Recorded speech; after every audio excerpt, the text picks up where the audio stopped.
focus, discipline. This is the Zero Excuses podcast. Each and every week, we talk to high-performing, inspirational athletes, entrepreneurs, and leaders. We ask powerful questions to extract their tools, strategies, and life lessons for you to crush your excuses, to break out of your comfort zone, and accomplish your ambitious dreams and goals. Here's your host, Kenyon Zitzka. Welcome back to the show, everyone. Thanks for tuning in. We have Alan Stein Jr. joining us today to talk about raising your game. We cover various topics about becoming self-aware and building the humility and the discipline to recognize our shortfallings and even our strengths, and to become in touch with our own realities about where we're falling short at in life, in our businesses, in our relationships, and whatnot. So that's what we cover with Al today. If you didn't get a chance to check out our first interview, I'll definitely drop a link in the show notes to that so you can easily access that. But Alan has worked with coaches and basketball players at the most elite levels, at the collegiate and even professional NBA levels. He's worked with the likes of Kobe Bryant, Kevin Durant, and even if you're not a basketball fan, you can take a lot of lessons from those who succeed at the highest levels in any arena, whether it's sports or business. And Alan is a student of those at the top levels of basketball, and he definitely knows what he's talking about. And you'll be surprised how practical and simple he breaks things down for us.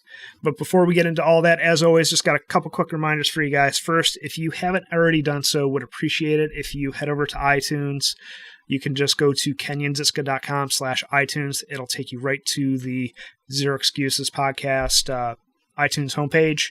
You can leave us a rating and review. You can also share this show with friends or family members who would get tremendous value out of the content that we share here. And if you haven't already done so, also subscribe to the show. And lastly, if you want to implement these very strategies and you want to create a custom set of routines, habits, systems so that you can live life on your terms, regain control over your time, start that business, get back in shape, improve your relationship with your friends and family members, I have a couple of exclusive opportunities for you to do that in my one-on-one discipline coaching program. This isn't for everyone. You have to be willing to invest the time, the energy, and the money into getting what you want out of life. If this is something that you are committed to doing, I encourage you to apply at kenyonzitzka.com/discipline. It's a very short survey form that you fill out. It helps me get to know you a little bit better, and you also have the opportunity to schedule a one-on-one strategy session with me so that we can get to know each other a little bit better, make sure we are a good fit, and we can go over some very practical strategies on how we can craft those custom systems and habits and routines so that you can ultimately build that discipline that you are looking for. All right, without any further ado, let's jump into the interview with Alan Stein Jr. Al Stein, thanks for taking time out of your schedule to join us here on the Zero Excuses podcast. I know we connected a little over a year ago, and always excited to reconnect with past guests, see where they've been, what they've been up to, and extract some new lessons learned, because we're always growing and evolving. And I know you've got a big event coming up with the release of your new book that I am extremely excited about. So before we get into all that, for those that didn't catch our original interview, why don't you give yourself a quick introduction, and we'll go from there. Absolutely. Well, the pleasure's all mine. It's nice to reconnect with you. I can't believe it's already been over a year. I feel like that conversation was just yesterday. So it certainly lends to the fact that time does fly and how important it is for us to be present. But it's nice to reconnect, and I know we'll have a fun conversation today. I guess the quick synopsis of me is basketball was my first identifiable passion. I fell in love with the game around 5 or 6 years old. And while I certainly was exposed to a variety of different activities and sports and tried everything under the sun, I always came back to basketball. So basketball was my first love. I was a pretty good high school player and had a chance to play down at Elon College, which is now Elon University in North Carolina. Mm-hmm. And through high school and college, I developed an equal affinity for the performance side of the game, for improving athleticism and movement efficiency and strength and conditioning. So when I graduated from college, I knew I wanted to make my living in the game because of how passionate I was. And my newfound love for strength and conditioning just kind of led me to the path of being a basketball performance coach and helping players, again, improve their on-court athleticism, bulletproof their bodies, to be more resilient against injury. And I did that for the better part of almost 20 years. And, the DC area, which is where I was born and raised and currently reside, is one of the top meccas for youth and high school basketball. So I was able to work at 2 high schools that produced over a dozen NBA players like Kevin Durant and Victor Oladipo. So I got a chance to work with some really good players and learn from some really amazing coaches.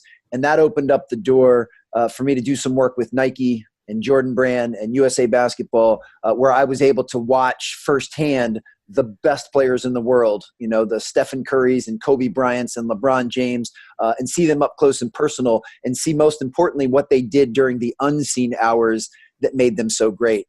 And then about a year and a half, 2 years ago, I made the decision to take everything that I'd learned through the game of basketball and pivot, pun very much intended there, to the corporate world and to teach folks in the business world, executives and entrepreneurs and organizations, how to utilize the same mindsets and disciplines and routines that the elite basketball players used and how to use those in business. And that's really what I do now. Most of what I do is in the form of speaking. So I give keynotes and I run workshops and full day trainings with a variety of different businesses and at different events, but teaching them how to apply what I learned in basketball to their business. And you were kind enough to mention the book. That's really the premise of the book. It's called Raise Your Game, and it's to take those lessons and disciplines and apply them to the business world, but not just business, also apply them to our lives. So anyone looking to be, improve their marriage or be a more connected mother or father or be more influential in the community, the same stuff works. I mean, I didn't necessarily write the book for those audiences. It was intended for more of a business audience and a sports audience. But the tenets of leadership and team cohesion and culture and accountability, they transcend every area of our life. So that's really what I focus on now, and I'm having an absolute blast doing it. Awesome, man. Well, thank you for that introduction. And one of the reasons I'm excited to not only talk to you, but also read your book is you sent me a quick preview, which I did read. And the thing that stuck out to me is that we sometimes hold these high-performing athletes on a pedestal, but their habits and their routines actually get boiled down into some very, very simple strategies that I know you're going to do a beautiful job in the book of breaking down. But between last year and this year, what have been what has kind of changed for you? Because I know the book was kind of maybe in a very, very infant stage.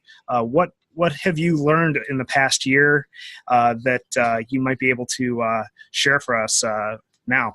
Well, you know what I find fascinating? One, the older I get, and hopefully the wiser I get, through experience, the more I embrace simplicity.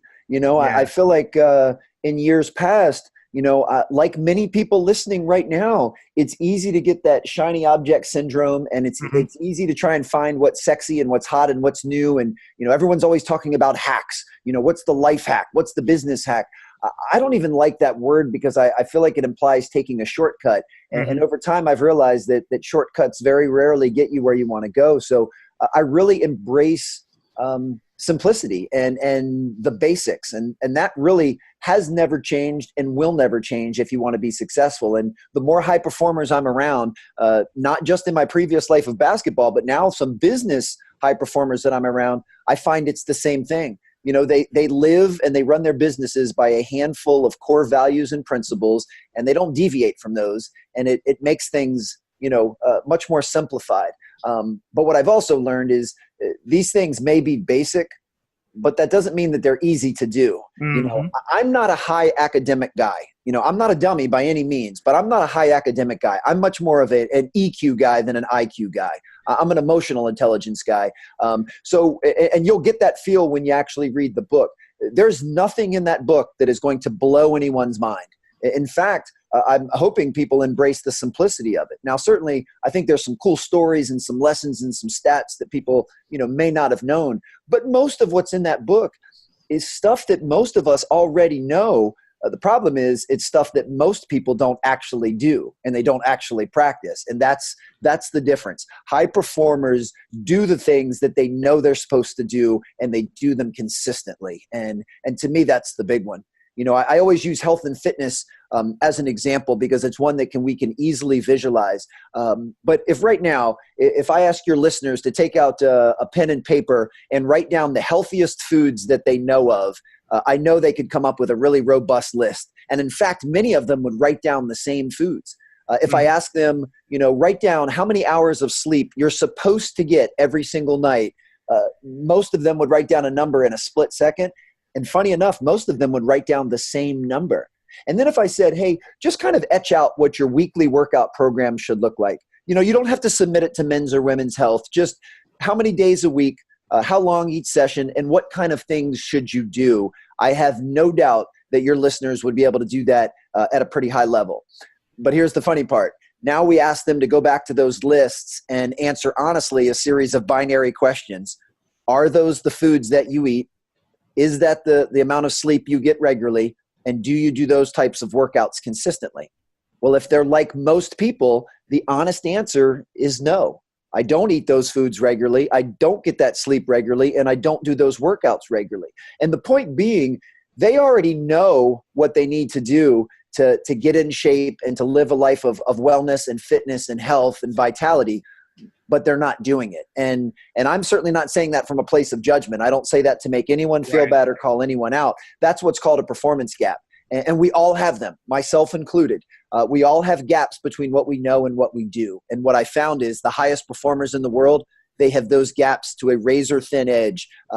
They do the things that they know they're supposed to do. And that's the first step to improving performance for any of us in any area of our life, is admitting that these basics work, but having the humility to acknowledge that implementing them is not going to be easy, and that we also already know enough to be wildly more successful than we currently are. So I'm a huge believer in constant development and growth and learning. And I'm a voracious reader. I devour podcasts just like yours, to bring in new information. But that's almost not even necessary. If I didn't learn another thing for the next year, I simply applied everything that I already know, I would increase my success and my performance accordingly. And that's a real piece of humble pie for most people to swallow. At least I know it was for me. Yeah, and I think what you're alluding to is we all need to stay rooted in our own reality and to remove anything that gets in our way from seeing that reality for simply what it is, and not judge ourselves and not feel like others are judging you when they give you honest and open feedback. Am I hearing that right? Oh, you absolutely are. And I love that you brought up a few really insightful points there. One is we have to have the self-awareness. We have to know ourselves. We have to know not only what we're good at and what we're bad at, but what we like and what we don't like. What are our hopes and our dreams, but what are our fears and insecurities? What skills do we have that could become world-class and elite? And what things do we have a severe lack of talent in that we either need to delegate or mitigate completely. So first and foremost, we have to have self-awareness. And many times, as counterintuitive and contradictory as this sounds, you actually can acquire self-awareness by talking to the people that know you best. Because many times we have an inaccurate sense of self. And a perfect example, let's say listening. I believe that one of the key ingredients to a connected relationship, in any type of relationship, is the ability to actively listen. If you want to be a world-class leader, you have to be a world-class listener. If you want to be world-class at sales, you have to be a world-class listener. If you want to have a really strong marriage or any relationship, you have to be a world-class listener. And for me, that's a skill set that I've really had heightened focus on improving over the last 2 years, because in full transparency, I was a very poor listener many years ago. I fell victim to what a lot of people do. I wasn't really listening to other people. I was always just waiting for my turn to talk. And while someone else was speaking, I was already formulating what I was going to say and retort, as opposed to actually learning and connecting with them. So for me, that's something that I'm I'm trying to get better at. But the reason I bring that up is if 5 years ago, if you and I would have met and if you would have asked me, Alan, are you a good active listener? I would have said yes. And I would have believed it because I thought that I was a good listener. But as soon as I started asking the people that were closest to me, close family and friends and colleagues, and in my case, even a professional therapist, and they all said, no, you're not a good listener. Boy, that was a cold bucket of ice water on my head. But it let me realize that, hey, my own self-awareness is a bit skewed. I need to have a better sense of self. So many times we need to ask those closest to us. So that was, I think, the first theme that you brought up there with your very insightful point. And the second is we all have to just run our own race. We have to stop playing the comparison game because we'll never win that game. I mean, I'm sitting in my home office here right outside of Washington, D.C. And if I walked outside right now, within 20 seconds, I could find someone that's taller, that's more handsome, that is funnier, that has more money, that has nicer clothes, that has, a variety of other outside metrics. And I can't use that to determine my own value. Those things have nothing to do with me. I need to focus on running my race and doing what I'm capable of doing. And that's a challenge for a lot of people, myself included, especially with social media. It's hard not to look at what other people are doing and what other people are achieving and not almost feel bad about it. Like, are we good enough? Am I doing it? And we have to learn to not play that game. So, we can't use those outside metrics to determine our value. And if you have high self-awareness and you have strong confidence and belief and you're willing to run your own race and you're willing to apply all of that to the basics, then you're open for the third pillar, which you brought up brilliantly, which is all about feedback. And we should all be really open to getting as much feedback as possible because high performers, they want as much feedback as possible because they know that's the key to their growth and development. And here's the thing with feedback. I firmly believe that it's inherently neutral.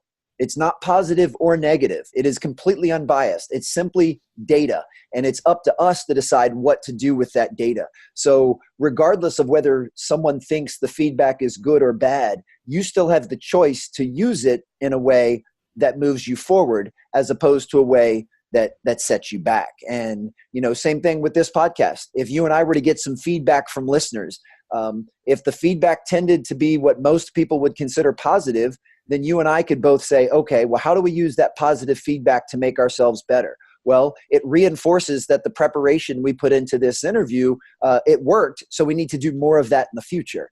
Now, if someone else had a different perspective and they provided some feedback that most people would consider negative, you and I can still choose to use that in a way that makes us better.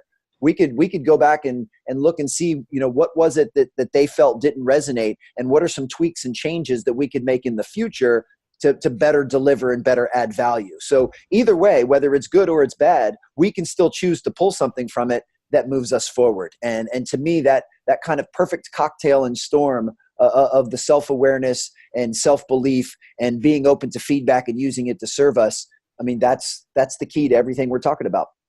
Awesome, man. I love that last point because I made a post recently on social media about not rushing to place labels or judging circumstances, situations, people.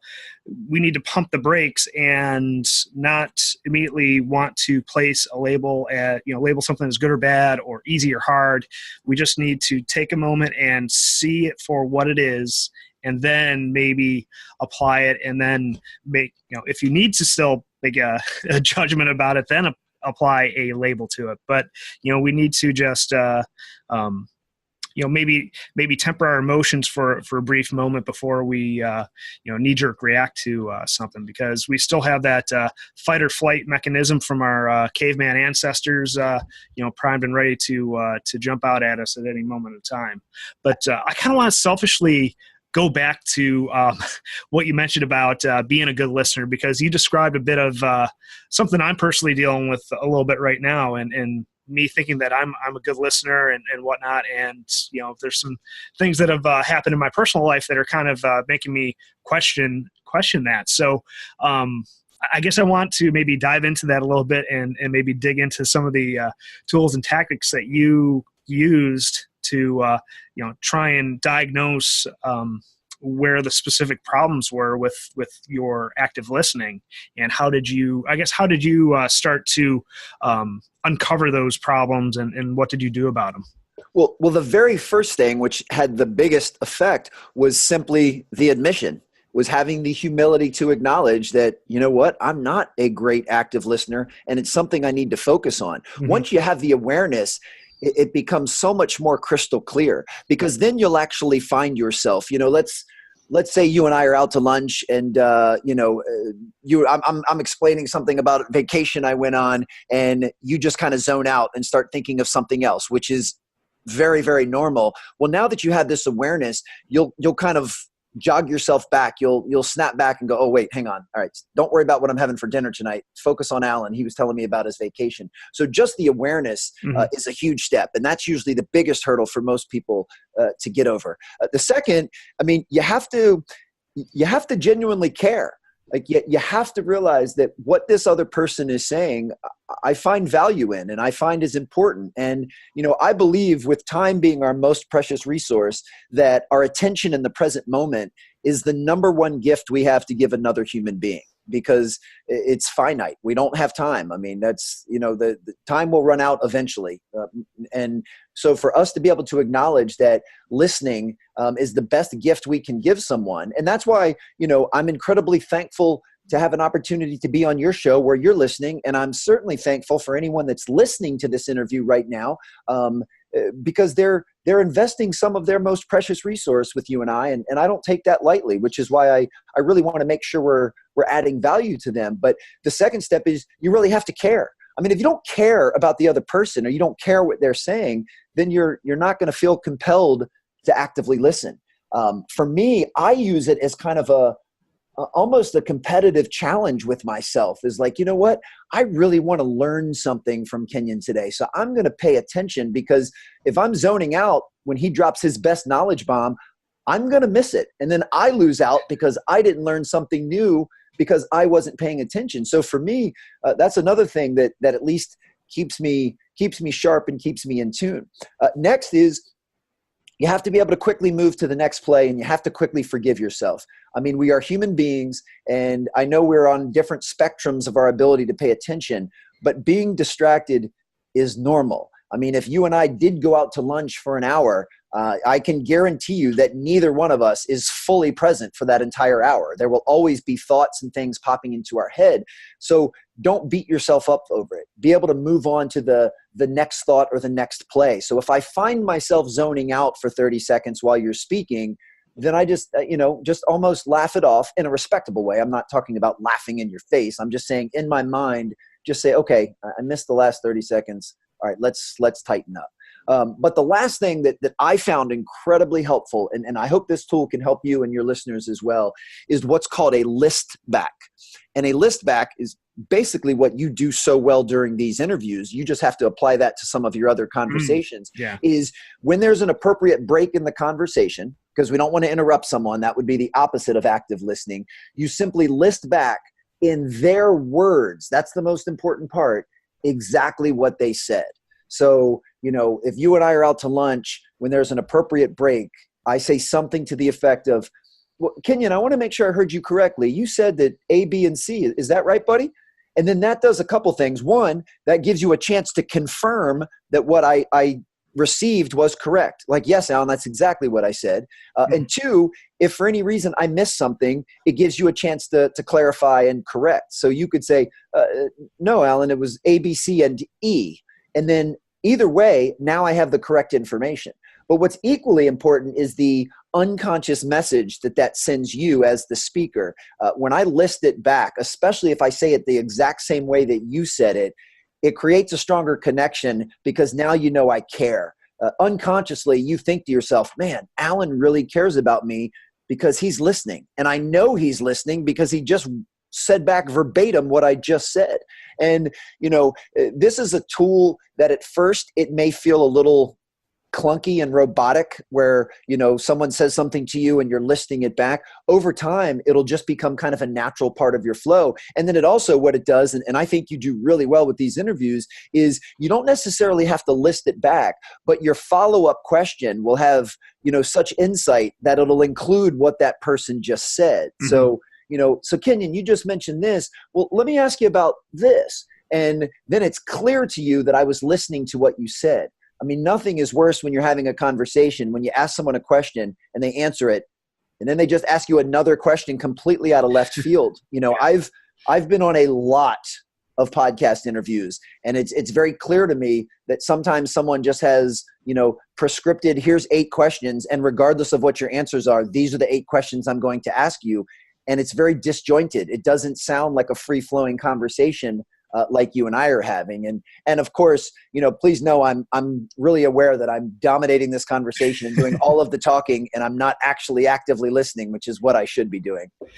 No worries. Actually, I'm here for you. I want you to shine in this interview here. And, I love all the knowledge that you're dropping, and, I want to, let you drop your knowledge bombs, and I love everything that you're saying.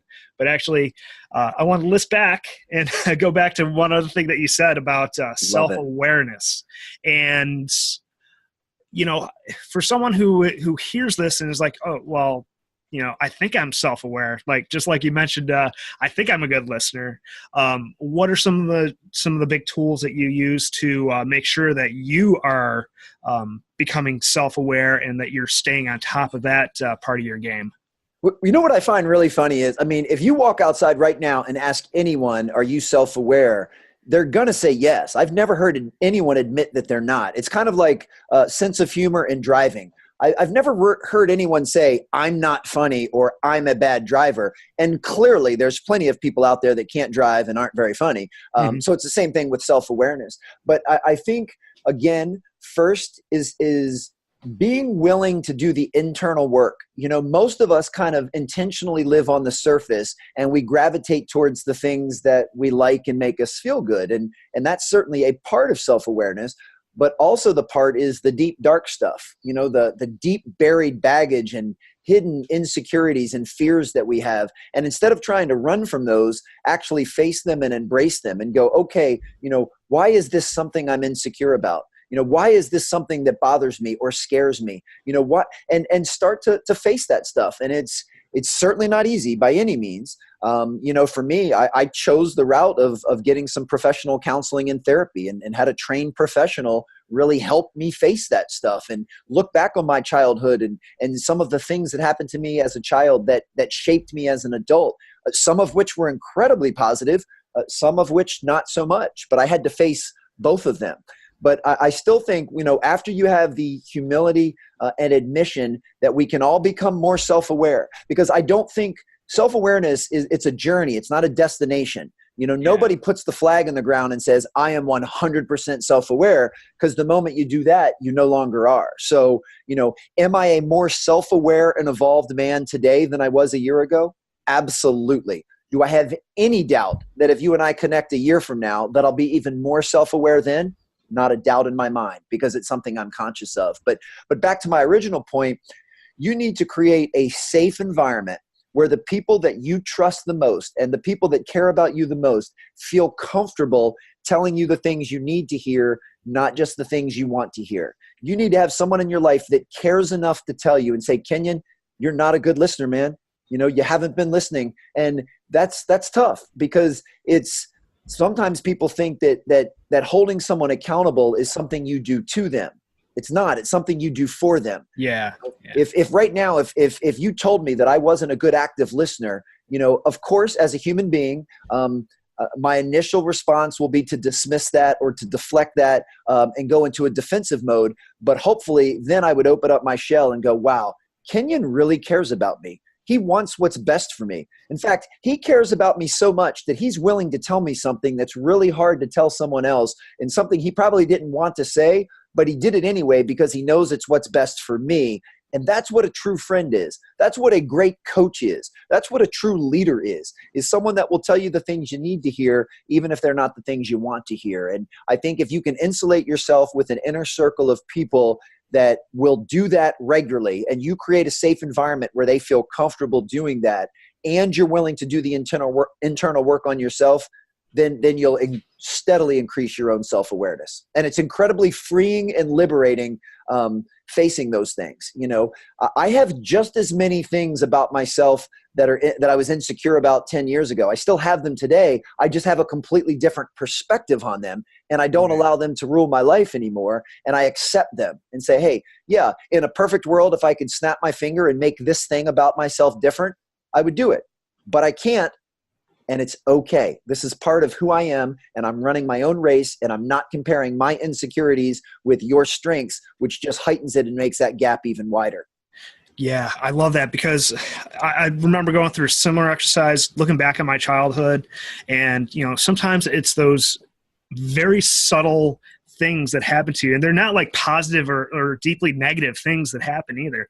I found one of my biggest hangups was like that my family just always referred to me as the quiet, shy one. So that became my mental model of myself. And I was like, wait a minute, like they told me that. I didn't decide that for myself. So that, just starting this podcast, that was one of the hurdles that I had to go over. And I just wanted to point that out to the listeners out there. It doesn't have to be this like, extreme, positive or negative event that you go through. It can be these very, very subtle things. And until you start to give yourself some time and space to just think about these things and think about your own mental models about yourself, that you'll start to uncover these things. For sure.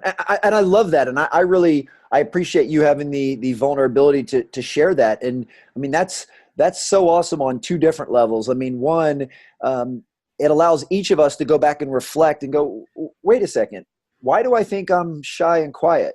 Oh, that's because that's all anyone's ever told me that I am. So it doesn't necessarily mean that I am. It just means someone's evaluation of me at that point in time was shy and quiet, and I've allowed myself to believe that. So, and like you said, what you've done, you've been able to kind of break out of that shell and figure that thing out. And that's something all of us can do. Also, what it does, and I'm the proud father of 3 young children, it also makes me realize how powerful my words are to my children. And am I placing unfair identities on them? Am I telling my children that, hey, you're quiet and shy, and is that going to be something that carries with them? Or am I leaving it open for their own interpretation and letting them figure out who they are and what they are? So for me in my life, I'm at 43, so I'm at statistically the halftime of my life, and I can use the rear view mirror to look back and go, okay, how many of these identities or perceptions or things that were put on me are actually true, and how many of them can I undo? And then on the other side, as I look through the windshield, let me make sure that I'm not doing this stuff to my children. Let me make sure that I'm being as open and unbiased with them as possible, so that they can be anything that they choose to be and not feel that they've been labeled by me or by anyone else for that matter.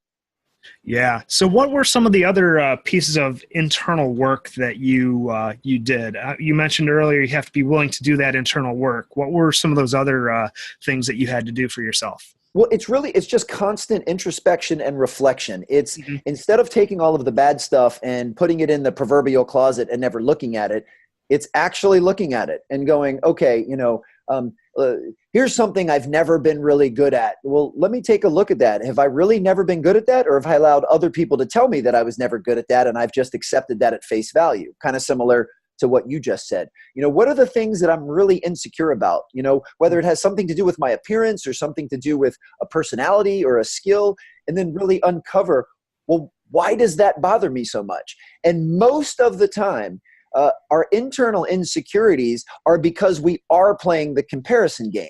Like if I don't like I'm just making this up right now, because first of all, I have perfect hair. My hair is pretty awesome. But if I don't like my hair, and I'm insecure about the way my hair looks, that's usually because I'm comparing myself to someone else. Well, man, Brad Pitt's got perfect hair. I don't have Brad Pitt hair, so now I'm less than. And we could use that in any skill in basketball, any trait in leadership or business, but the insecurity usually arises because we're comparing it to someone else. If you just open up and say, yeah, okay, so I don't have the best head of hair. Who cares? Anyone that's going to judge me based on the fact that I don't have the best head of hair is not someone I need in my life anyway. So who cares? Let's move on. And this is not to adopt a philosophy of apathy. I don't mean that. I just mean that it's becoming comfortable in your own skin. You know, one of my favorite movies of all time is 8 Mile with Eminem. And certainly hate to be a spoiler alert, but at the end of the movie, when they were doing the rap battle, he basically made fun of himself before the other guy could make fun of him. And then the other guy had nothing to say. And that's, in a way, kind of how self-awareness is. Like, you just need to be able to look at yourself, the good, the bad, and the ugly, and be able to accept it, change the things you're capable of, and disregard the things that you can't, and then just be okay with it. And then it's such a liberating feeling. Yeah, Alan, that's an awesome bit about self-awareness and kind of doing a self-audit of your flaws, your strengths, things that you're doing or not doing well. And I also want to circle back to what you said about surrounding yourself with, I like to call it my power circle, people who are going to tell you what you need to hear, not what you want to hear. And a lot of times that can't be your immediate family. So how did you find people to, populate your own power circle? Well, I love Power Circle. I may have to steal that. That's a lot better than, than Inner Circle. Well, it's a couple things. One, and first and foremost, very similar to self-awareness, your Power Circle is not set for life. These are not lifetime contracts. I mean, this is a revolving door. If you're willing to do and be committed to what it takes to remain in my power circle, then you'll stay. And as soon as you're not, then you're gone. And I would hope that someone would hold me to the same standard if I'm in their power circle. So, you want to find people that truly care about you. And they care about you, you can tell, because they love you, they support you, they hold you accountable, they call you on your stuff when you're not doing what you're supposed to do. But you just know intuitively that it would actually bring joy to their heart to see you happy and to see you successful. They have no hidden agenda. They're not trying to get anything out of it. So once you know those types of people, which means, you're probably not going to meet somebody on Tuesday and on Thursday they're in your power circle. It takes a little bit of time to build that trust. And that's the thing. It absolutely can be immediate family, but it doesn't have to be. There's plenty of examples of folks that don't get along well enough with their immediate family, or there's some dysfunction there that they don't belong in it. So I think you brought up a great point. Someone doesn't get an invite to your power circle just because you're related by blood. Now, again, that doesn't exclude them. They may be. And I would think, again, this is coming from a guy that's amicably divorced, I would think that if you have a really connected, fulfilling marriage, that your spouse would have earned the right to be in your power circle. And if not, then I don't know how much longer you're going to end up staying married to them. That would probably be a little weird. But I think the most important part, is realizing that someone has to earn the right to be in your power circle, and that you can revoke that at any time. And that is not easy to do. I mean, it's not easy to tell someone, look, we're just kind of growing apart, or I'm trying to take my life in this direction and you keep moving in a different direction. It's not easy. But, as I've looked at my own power circle over the last decade, there's a couple of people that have stayed constant and have been in it the whole time.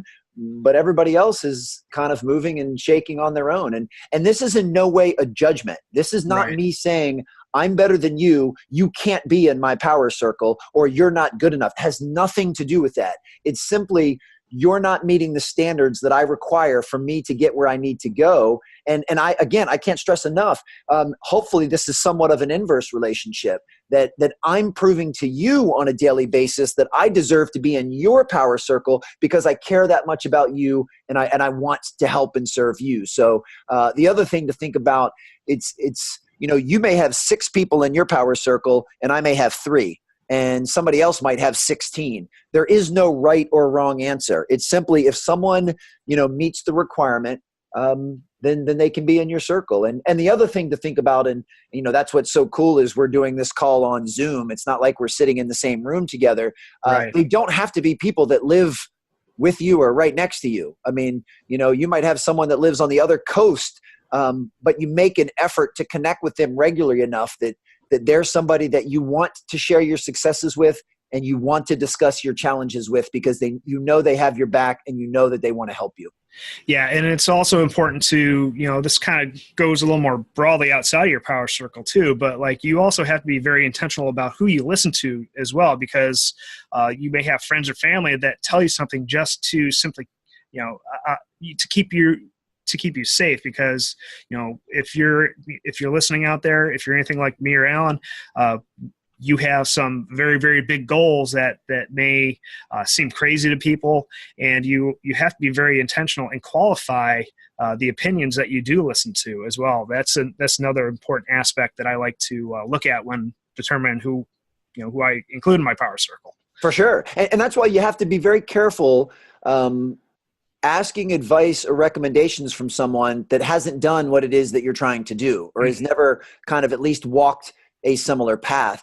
And especially if they don't have, they're not going to share in any of the consequences of the decision that you make, that also makes them kind of once removed. And these are just filters and layers for us to consider when we're talking to our power circle. Because that's the thing. Everyone is going to have opinions, and there's nothing wrong with people having opinions, but it doesn't mean they're all valid and applicable to what it is that you're trying to do. I mean, if I'm looking to start a new business, I'm sure plenty of people have an opinion on that. But if they don't have any experience starting a new business, or they don't have any experience in the industry that I'm looking to start a business, then, I just have to remember that. I'm not disqualifying it. I'm not saying that I won't listen or that it won't be helpful, but we just have to remember that. And then same thing with, if your power circle, it truly cares about you, then just as much as it'll bring them joy to see you do well, it'll bring them disappointment and pain to see you not do well, which means,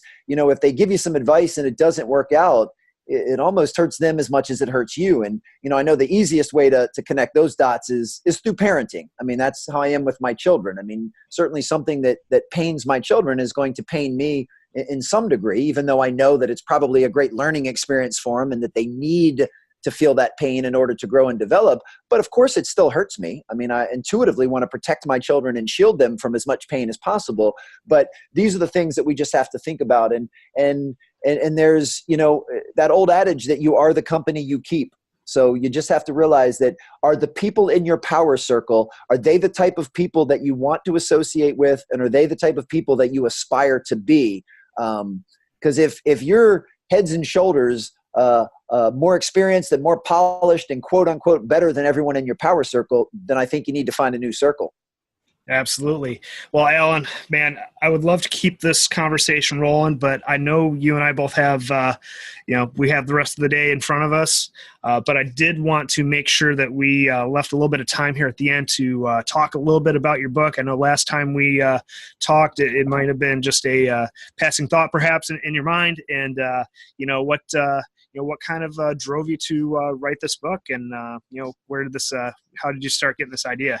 Well, the book, the purpose was twofold. First and foremost, it was a professional bucket list item of mine for a long time. Like I've, as I said, I'm a voracious reader. I read tons of books, and there have been so many books that have had a profound impact on my life that part of me thought, man, if I could write something that had an impact on someone else's life, what a really cool, fulfilling feeling that would be. So, I think I've amassed enough expertise and knowledge and learned enough lessons that I have something of value to share with others. So now's the time, and let's do it. And that was the first impetus. And then the second was, as I left the basketball space and went into the professional speaking space, writing the book actually forced me to curate all of my content and forced me to really do some massive brain dumps and go back and look at every story and every lesson and every stat and every anecdote and everything that had been poured into me over the years and things that I'd observed, and to put them in an organized fashion. So, I've said this to numerous people.